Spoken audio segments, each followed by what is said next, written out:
when we put in piped storm sewers like this, that time that it takes to get from A to B goes down significantly.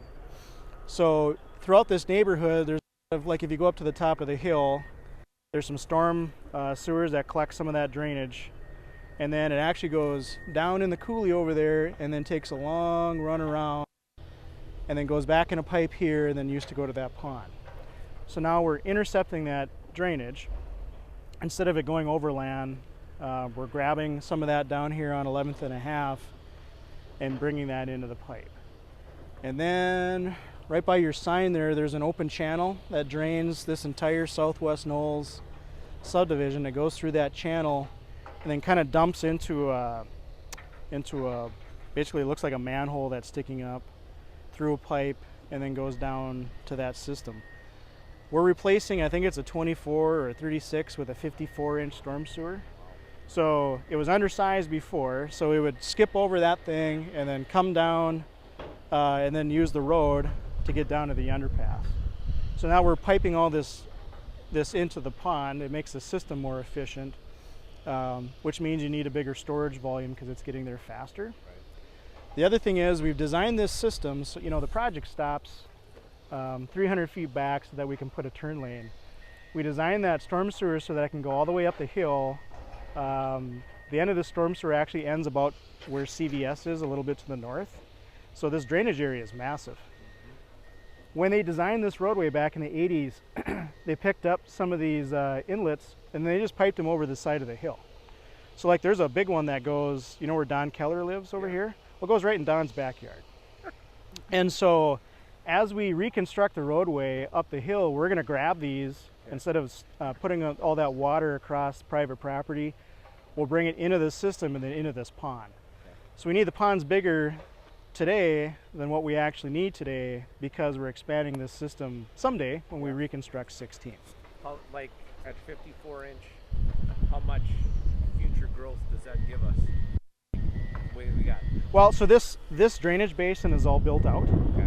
So it's just making sure that whatever we're collecting gets to the pipe and then doesn't flood the roadway. That's what we're looking at. Metering it then to the river. Correct. So we have an existing, I think it's a 60-inch pipe that goes underneath the railroad tracks and then goes out right on the south side of the treatment plant. We didn't want to put in another parallel pipe because working with the railroad's tough. It would have added at least a year in permitting. And then when you actually look at the cost to jack underneath Burdick, underneath the railroad track, to get to the river with that size of pipe, it would have been just as much as building the ponds. So that's why you'll see, like on a lot of our flood control projects, you'll have a detention pond somewhere in front of the lift station because it keeps your capital costs on the lift stations down. We did the same thing on here. It helps keep pipe sizes down, and then that crossing with the railroad, it eliminates that. We can use the existing infrastructure that we have.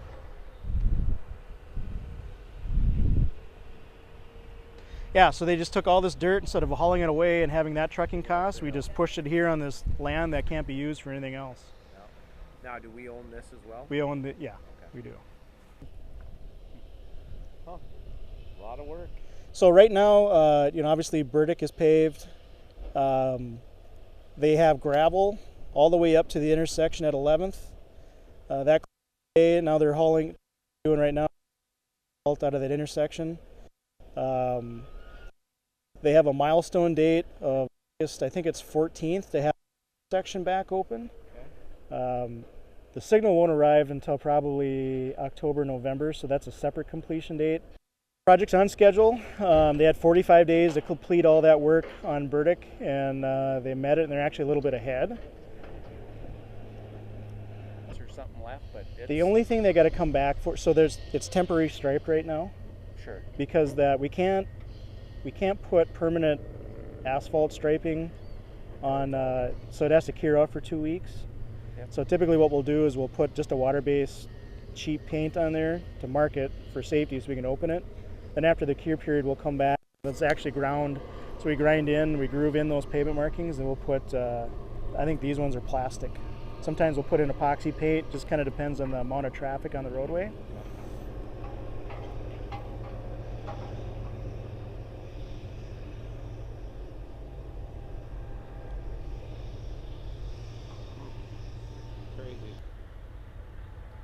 these two ponds connect? Is that with that? There'll be a pipe. It's not installed yet, but see where those orange flags are on those stakes, kind of right straight out from us? Yep. That's where the pipe will be to connect this pond to that pond. The point was to try to help you guys see some of this infrastructure you're funding, so if constituents ask questions like, hey, why are we doing this, you can see it firsthand and try to explain it. But if there's ever anything you can't answer, just kick them over to us and we'll walk them through it, like we did with that email on the interchange.